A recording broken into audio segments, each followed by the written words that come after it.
आज गीता की शादी है। गीता के चाचा चाची सुबह से शादी को लेकर व्यस्त हैं। अरे सुनो, इस शादी की किसी को भनक भी नहीं लगनी चाहिए। चुपके से बस ये शादी हो जाए, उसके बाद मजे ही मजे हैं। हाँ सही कहा, हमें गीता का बोझ नहीं उठाना पड़ेगा, मनहूस कहीं की। गीता अनाथ है। 1 साल पहले उसके माता पिता दोनों बाढ़ में मर गए। तब गीता 4 साल की थी। माता पिता के मरने के बाद गीता अपने चाचा चाची के पास रहने लगी, लेकिन वो लोग गीता को पसंद नहीं करते थे। एक दिन चाची ने उसे कहा था, अरे माँ बाप के साथ तू खुद मर क्यों नहीं गई, बोझ बनकर हमारे सर पर बैठी हुई है। गीता को बुरा लगा था, लेकिन वो समझ गई थी कि जिनके माँ बाप नहीं होते हैं इस दुनिया में वो बिल्कुल अकेले होते हैं। और आज 1 साल बाद गीता 5 साल की हो गई है। उसके चाचा ने उसके लिए रिश्ता देखा है। गीता अभी अपने कमरे में बैठकर सोच रही है, काश आज माँ यहाँ होती तो मुझे इस उम्र में शादी नहीं करनी पड़ती। माँ कहाँ हो आप, मेरे पास आइए, मुझे इनसे बचाइए ना माँ। तभी बाहर से चाची ने उसे बुलाया, गीता बाहर आ, लड़का आ गया है। गीता बाहर आई और देखा कि एक 30 साल का लड़का वहाँ खड़ा है। उसका नाम अजय है। अजय की मानसिक स्थिति ठीक नहीं है, इसीलिए उसकी शादी नहीं हो रही थी। अजय की माँ बिमला ने इसीलिए गीता से अपने बेटे की शादी करवाने का निर्णय किया है। कुछ ही देर में अजय के साथ गीता की शादी हो जाती है और गीता ससुराल चली जाती है। वहाँ पहुँचते ही बिमला गीता से कहती है, सुन गीता, तू आज से इस घर की बहू है, इसीलिए मैं जो कहूंगी वो चुपचाप से सुन लेना। ज्यादा होशियारी करने की कोशिश की तो मार मार कर तुझे नानी याद दिला दूंगी। हाँ। गीता घबरा गई। वो अभी बस 5 साल की है। अभी उसके खेलने कूदने की उम्र है और इस उम्र में वो इस घर की बहू बन गई है। एक नई जिंदगी शुरू करने जा रही है। वो डरी हुई है। इतने में उसकी जेठानी उर्मिला ने कहा, ए गीता, जल्दी से मुंह हाथ धो और हम सबके लिए खाना बना, बहुत भूख लगी है। खाना? लेकिन दीदी मुझे खाना बनाना नहीं आता। मतलब? माँ जी आप किससे उठा कर ले आई हो? इसे तो खाना बनाना तक नहीं आता। अरे नौटंकी, तेरी चाची ने तो कहा था तुझे सब आता है। चाची झूठ बोलती है, मैं तो एक छोटी सी बच्ची हूँ, मुझे खाना बनाना कैसे आएगा? वो सब मुझे नहीं पता, तुझे इस घर में लाई हूँ तो काम तो तुझसे करवा के रहूंगी। जो मर्जी बना कर ला, खाना अच्छा नहीं बना तो तेरी खैर नहीं। गीता रसोई चली गई। वो सहमी हुई थी। खाना कैसे बनाते हैं? माँ मदद करो मेरी, खाना कैसे बनाऊं? तभी उसे याद आया कि उसकी माँ खिचड़ी बहुत अच्छा बनाती थी। गीता ने खिचड़ी बनाने का सोचा। वो खिचड़ी बनाने लगी, लेकिन खिचड़ी जल गई। पहला निवाला मुंह में देने के बाद बिमला और उर्मिला बहुत गुस्सा हो गई। ये क्या बनाया तूने, जली हुई खिचड़ी? माँ जी ये ऐसे नहीं सीखेगी, इसे मार मार के सिखाना पड़ेगा। उर्मिला 2 डंडे लाई। बिमला और उर्मिला ने मिलकर डंडे से गीता को बहुत मारा। गीता के शरीर पर काले काले निशान पड़ गए। वो रोने लगी, मुझे छोड़ दीजिए मुझे छोड़ दीजिए, मत मारिए मुझे, मैं छोटी बच्ची हूँ मुझे मत मारिए। ये बहाना यहाँ नहीं चलेगा, काम करना होगा, नहीं तो खाल खींच लेंगे। मार खाने के बाद भूखे पेट गीता अपने कमरे में चली गई। उसका पति अजय बिस्तर पर सोया हुआ था। उसने कहा, क्या हुआ, माँ और भाभी ने मारा क्या? हाँ बहुत मारा। वो दोनों मुझे भी मारते हैं, मैं पागल हूँ ना इसलिए। जैसे भी है आप मेरे पति हैं मैं आपकी सेवा करूंगी। ये बोलकर गीता अजय का पैर दबाने लगी। अजय सो गया, लेकिन गीता सो नहीं पाई। वो अजय के फोन में खाना बनाने का तरीका देखने लगी। सोते सोते बहुत रात हो गई, लेकिन 5 बजे बिमला उसके कमरे में आ गई। अरे ये महारानी अभी भी सो रही है। ए गीता की बच्ची, उठ, ये तेरे बाप का घर नहीं है, उठ। बिमला ने गीता को उठा दिया और उससे घर के काम करवाने लगी। गीता झाड़ू पोछा करने लगी। उसके बाद बर्तन धोकर सबके लिए चाय बनाने लगी। चाय में चीनी ज्यादा हो गई, उस वजह से बिमला ने गीता को 2 थप्पड़ मारा। अब से एक गलती करने पर तू 4 थप्पड़ खाएगी, ये ले। उर्मिला ने भी थप्पड़ मारा। और 4 मेरी तरफ से। थप्पड़ खाकर ही तू सीखेगी कुछ। थप्पड़ खाने के बाद रोते हुए गीता रसोई चली गई और दोपहर का खाना बनाने में लग गई। चाची ने सही कहा था, अगर मैं बाढ़ में अपने माता पिता के साथ मर गई होती तो मुझे आज ये सब नहीं सहना पड़ता। भगवान उठा लो, भगवान मुझे उठा लो। गीता ने खाना बनाया लेकिन बिमला को पसंद नहीं आया। खाने में मजा ही नहीं है। गीता को फिर मार पड़ी। शाम को उर्मिला की कुछ सहेलियां घर आईं। उर्मिला को पार्टी करना पसंद था। वो एक अमीर घर की लड़की थी, इसलिए बिमला उसे कुछ नहीं कहती थी। उर्मिला की सहेलियों ने कहा, अरे उर्मिला, सुना है तेरे पागल देवर की शादी हो गई है, जरा बुला अपनी देवरानी को। देवरानी? देवरानी नहीं, नौकरानी है वो। गीता, अरे गीता, जल्दी से इधर आ। गीता वहां आई। हाँ दीदी। ये सब मेरी सहेलियां हैं, हम पार्टी कर रहे हैं, हमारे लिए मनोरंजन करके दिखा। मनोरंजन? लेकिन वो कैसे करते हैं? जरा नाच के दिखा। मुझे नाचना नहीं आता है। मार पड़ने पर सब कुछ आ जाएगा। ये बोलकर सभी गीता को मारने लगे। गीता रोते हुए नाचने लगी। सब लोग हंसने लगे। गीता, तेरी देवरानी तो बढ़िया नाचती है। गीता का ऐसे ही तरह तरह से अपमान किया गया। समय बीतता गया और गीता घर के कामों में माहिर होती गई। बिमला और उर्मिला बस पैर के ऊपर पैर रखकर सोई रहती थी। गीता को सब कुछ करना पड़ता था। उसके बदले पूरे दिन में उसे बस एक रोटी मिलती थी। उसकी भूख कभी नहीं मिटती थी। वो बस हर रात अपनी माँ को बुलाती रहती थी। माँ, माँ, क्या आप मेरे पास नहीं आ सकते? आओ ना माँ, मेरे पास आओ। अगले दिन सुबह गीता जब घर के बाहर झाड़ू लगा रही थी, तब वहाँ एक गाय आई और गीता के पास आकर सिर हिलाने लगी। हे गौ माता, क्या हुआ है आपको? भूख लगी है क्या? रुकिए, मैं एक रोटी लाती हूँ। गीता रसोई में गई और उसके हिस्से की एक रोटी लाकर उसने गौ माता को दे दिया। ये लीजिए गौ माता, आप मेरी रोटी खाइए, मैं भूखी रह लूंगी, मुझे आदत है। उस गाय ने रोटी खा ली और सर हिलाकर कुछ इशारा करने लगी। आप क्या कहना चाह रही हैं गौ माता? मैं आपका दूध पी लूं? गाय ने सर हिलाकर हाँ कहा। गीता नीचे बैठकर उस गाय का दूध पीने लगी। उसका पेट भर गया। हे गौ माता, आज आपने मुझे मेरी माँ की याद दिला दी। मेरी माँ भी मुझे दूध पिलाती थी। ये बोलकर गीता ने गौ माता को गले लगा लिया। उसके बाद वो गाय हर सुबह आने लगी। गीता उसे रोटी खिलाकर फिर गौ माता का दूध पीने लगी। दूध पीकर गीता का पेट भर जाता था। उसे और भूख नहीं लगती थी और दूध पीने के कारण वो तंदुरुस्त हो गई। तभी उर्मिला को शक हुआ, ये गीता बिना कुछ खाए इतनी सुंदर कैसे हो गई? जरूर दाल में कुछ काला है, मुझे देखना होगा। उर्मिला गीता पर नजर रखने लगी और एक दिन उसने गीता को गाय का दूध पीते हुए देख लिया। वो बिमला को बुलाकर लाई। अच्छा, तो ये चल रहा है मेरे पीठ पीछे, गाय को रोटी खिला रही है तू। आटा क्या मुफ्त में मिलता है हमें, या तेरी मरी हुई माँ दे जाती है? चल, आज तो तुझे मार मार के मार ही डालूंगी। बिमला और उर्मिला गीता को घसीटते हुए घर के अंदर ले गई और खूब मारने लगी। गीता का पति अजय आ गया। माँ, मत मारिए गीता को, भाभी मत मारिए, छोड़ दीजिए। अरे मनहूस, तू भी आ गया? तेरी वजह से सब कुछ इतना खराब हो गया है, पागल कहीं का। आज तो मैं तुम दोनों को खत्म कर दूंगी। बिमला रसोई से लोहे का डंडा गरम करके ले आई और उससे दोनों को मारने जा ही रही थी कि तभी वो गाय घर के अंदर आई। रुक जाओ। हैं? अरे ये गाय बात करती है।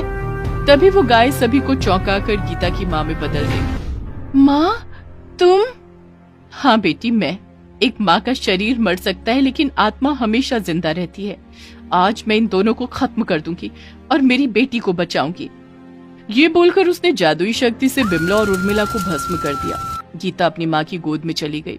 उसकी माँ फिर कभी उसे छोड़कर नहीं गई, आत्मा के रूप में उसी घर में बस गई। उसने अपने प्यार से अजय को भी ठीक कर दिया और खुशी खुशी रहने लगी। गाड़ी पहाड़ी रास्ते पर चढ़ती है। गाड़ी में बैठे हुए हैं अंजलि, अंजलि का पति मानव और सास विमला, और ड्राइवर गाड़ी चला रहा है। अंजलि को अब डर लगने लगा है। घर से इतनी दूर वो जिंदगी में पहली बार आई है। अंजलि की सास विमला ने कहा, बेटा अब असली काम शुरू करें। क्यों नहीं माँ, अब तो अंतिम समय आ चुका है।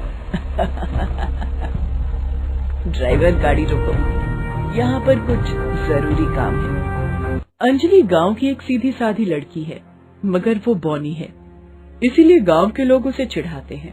अंजलि के माँ बाप इस बात से बहुत परेशान हैं। एक दिन अंजलि रास्ते से जा रही है, इतने में दो बच्चे उसके पास आते हैं।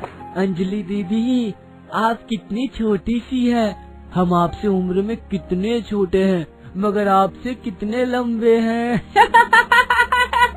ये बोलकर बच्चे भाग गए। अंजलि को बुरा लगा क्योंकि कभी भी किसी बच्चे ने उसे ऐसा नहीं बोला। अंजलि घर चली आई और अपने माँ बाप को सारी बात बताई। अब क्या ही कर सकते हैं बेटी, ये तो तेरा नसीब है, नसीब। अरे मुझे तो एक ही चिंता खाई जाती है कि तेरी शादी कैसे होगी, कौन करेगा तुझसे शादी। आखिर एक बॉनी से कोई शादी करता है क्या? चिंता मत कीजिए पिताजी, कोई तो जरूर होगा जो मुझसे शादी करेगा। यही सोचकर हम खुद को तसल्ली दे देते हैं, मगर कब तक। ऊपर से हम गरीब हैं, ज्यादा दहेज भी नहीं दे पाएंगे। हाय भगवान, क्या होगा हमारी बेटी का? अंजलि रोज यही सुनती रहती है। बुरा लगने पर वो अपने कमरे में छुपकर रोती है। इस दुनिया में माँ बाप के अलावा उसका और कोई नहीं है, लेकिन माँ बाप भी क्या करे। रोज रोज रिश्तेदारों के ताने सुनकर वो भी पत्थर बन चुके थे। एक दिन एक रिश्तेदार अंजलि के घर आया। भाई साहब, जल्दी से अंजलि की शादी करवा दीजिए, वरना देर हो गई तो सारे लड़के हाथ से निकल जाएंगे। करवाना तो चाहता हूँ भाई साहब, लेकिन ऐसा लड़का मिलेगा कहाँ? देखिए, मैं एक लड़की को जानता हूँ, आप अगर अनुमति दे दे तो मैं बात करके देख सकता हूँ। अरे इसमें अनुमति किस बात की? आप सच में अंजलि का भला चाहते हैं, इसलिए खुद से हमारी मदद कर रहे हैं। अंजलि तो हमारी बेटी की जैसी है, तो भाई साहब मैं बात करके आपको खबर करता हूँ। हाँ। वो रिश्तेदार चला गया। 2 दिन बाद खबर आई कि लड़के वाले राजी हैं। लड़के का नाम मानव है। वो एक अच्छी कंपनी में नौकरी करता है। घर पर सिर्फ लड़का और उसकी माँ रहते हैं। वो अंजलि को देखना चाहते हैं, इसलिए कल ही वो घर आ रहे हैं। अंजलि के माँ बाप बहुत खुश हुए। अंजलि को भी खुशी हुई क्योंकि यहाँ अपने ही घर पर वो बोझ बन चुकी है। अगले दिन मानव और विमला अंजलि के घर आए। वाह, आपकी बेटी के बनाए हुए समोसे तो बहुत अच्छे हैं। हाँ, उसे खाना बनाने का बहुत शौक है। ठीक है, तो फिर हम मुद्दे पर आते हैं। लेकिन आप अंजलि को नहीं देखेंगे? उसकी कोई जरूरत नहीं पड़ेगी, हम सब कुछ जानते हैं और हमको कोई दिक्कत नहीं है, लेकिन हम दहेज जरूर लेंगे। हाँ हाँ, जरूर जरूर। तो फिर सुनिए। मानव और विमला ने दहेज की लिस्ट देनी शुरू की। उस लिस्ट में नगद पैसों से लेकर 10 लाख की गाड़ी और भी बहुत कुछ था। लिस्ट सुनकर अंजलि के माँ बाप चिंता में पड़ गए। इतना कुछ? लेकिन हम तो बहुत गरीब हैं, इतना कुछ हम कहाँ से लाएंगे? वो तो आप सोचेंगे। देखिए, अंजलि एक बॉनी है, इसीलिए दहेज तो कुछ ज्यादा ही चाहिए। अब आप सोच लीजिए, मानव को तो कोई भी लड़की मिल सकती है। ये बोलकर विमला और मानव वहाँ से चले गए। अंजलि के माँ बाप दहेज के जुगाड़ में लग गए। उधर मानव और विमला घर पहुंचकर एक दूसरे से बात करने लगे। क्या माँ, एक बॉनी लड़की से शादी कैसे करूँगा मैं? अरे बेटा, तू समझ नहीं रहा है। शादी तो बस नाम की होगी, बदले में तुझे कितना कुछ मिलेगा वो तो सोच। वो तो है, मगर उस बॉनी अंजलि के साथ मुझे पूरी जिंदगी बितानी पड़ेगी क्या? सोच कर ही घिन आती है। किसने बोला कि सारी जिंदगी बितानी है? तू चिंता मत कर, मैंने सब प्लान करके रखा है। तू बस शादी में ध्यान दे बेटा। कितना पैसा घर आएगा, कितनी अच्छी गाड़ी आएगी, कितना सोना आएगा। उधर अंजलि बहुत परेशान है। दहेज का इतना सामान कहाँ से आएगा? अंजलि के पिता ने पुरखों की जमीन जायदाद बेच दी। जितना भी जमाया हुआ पैसा था, सब कुछ गाड़ी और सोना खरीदने में ही चला गया। जैसे तैसे सभी ने मिलकर अंजलि की शादी की तैयारी की। आखिर वो दिन आ ही गया जिसका सभी को बेसब्री से इंतजार था, अंजलि की शादी। गांव में सभी को ये खबर हो गई। सभी एक दूसरे से खुसुर फुसुर करने लगे। अरे सुन रहा है, बॉनी अंजलि की आज शादी है। कमाल है, क्या जमाना आ गया, बॉनी की भी शादी हो रही है। मैंने सुना है लड़के को दहेज में मोटी रकम मिलने वाली है। तभी तो वो शादी कर रहा है, वरना एक बॉनी से कौन शादी करेगा? उधर अंजलि अपने कमरे में अकेली बैठी हुई है। आज रात को उसकी शादी है।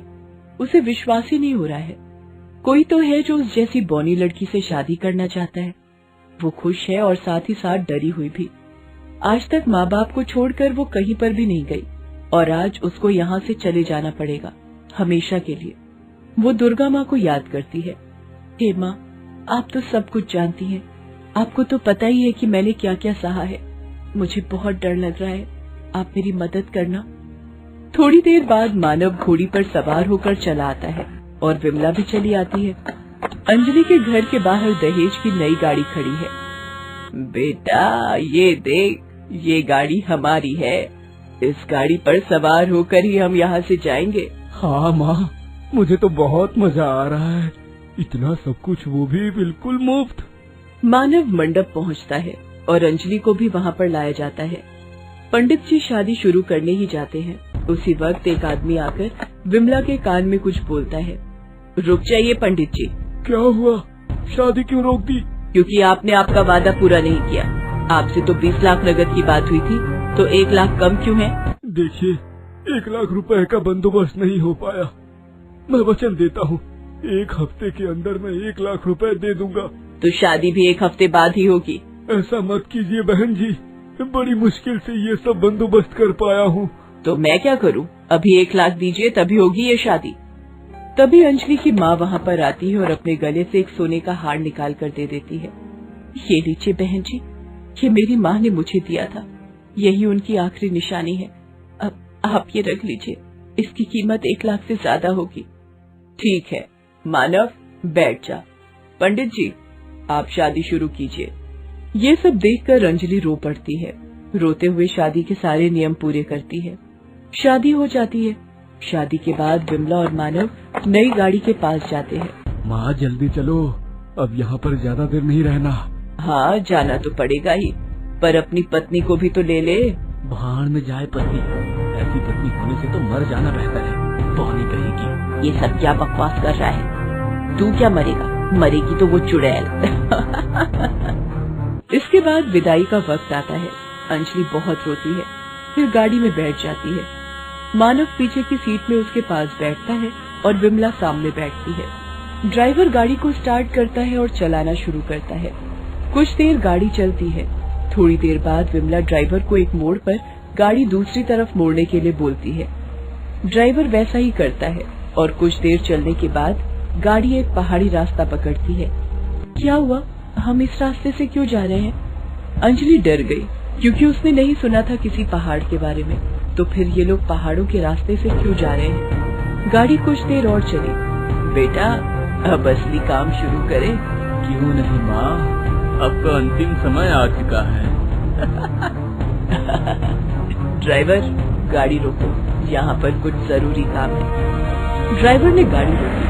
अचानक से विमला ने एक डंडा निकाला और ड्राइवर के सर पर मारा। ड्राइवर बेहोश हो गया। अंजलि बहुत डर गई। मानव ने अंजलि को पकड़ा और गाड़ी से खींचकर निकाला और फिर उसको लेकर खाई के पास आया। छोड़ दो मुझे, छोड़ दो। फेंक दे उसे, फेंक दे।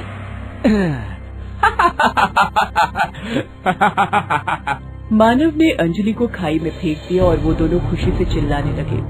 विमला का प्लान सफल हुआ, मगर तभी अचानक से अंधेरों को मिटाकर हर तरफ रोशनी ही रोशनी छा गई और खाई में से उठी स्वयं दुर्गा माँ। ये देखकर विमला और मानव चौंक गए। ये क्या हो रहा है? ये मैं क्या देख रही हूँ? तू पापी है, मैं तुम दोनों को सजा दिलवाने आई हूँ। ये बोलकर दुर्गा माँ की आंखों से एक रोशनी निकली और दोनों बौने बन गए। उधर अंजलि अपने घर पर ही खड़ी है। अचानक से उसका कद बढ़ गया और वो अपनी माँ जैसी लंबी हो गई। असल में शादी से पहले अंजलि जब दुर्गा माँ को याद कर रही थी, तब दुर्गा माँ उसकी पुकार पर सामने आई और विमला और मानव के मन में चल रही कपट के बारे में अंजलि को बताया। और फिर दुर्गा माँ ने अंजलि का रूप ले लिया और अंजलि को कमरे के अंदर चुपचाप बैठने के लिए कहा। अंत में दुर्गा माँ विमला और मानव को सजा देती है और अंजलि को भी ठीक कर देती है। अब गांव का कोई भी अंजलि से बुरा बर्ताव नहीं करता। अंजलि के माँ बाप भी अंजलि से बहुत प्यार करते हैं। इतने दिनों बाद अंजलि खुशी खुशी अपना जीवन बिता रही है। दोस्तों, आप हमारे चैनल को जरूर सब्सक्राइब करें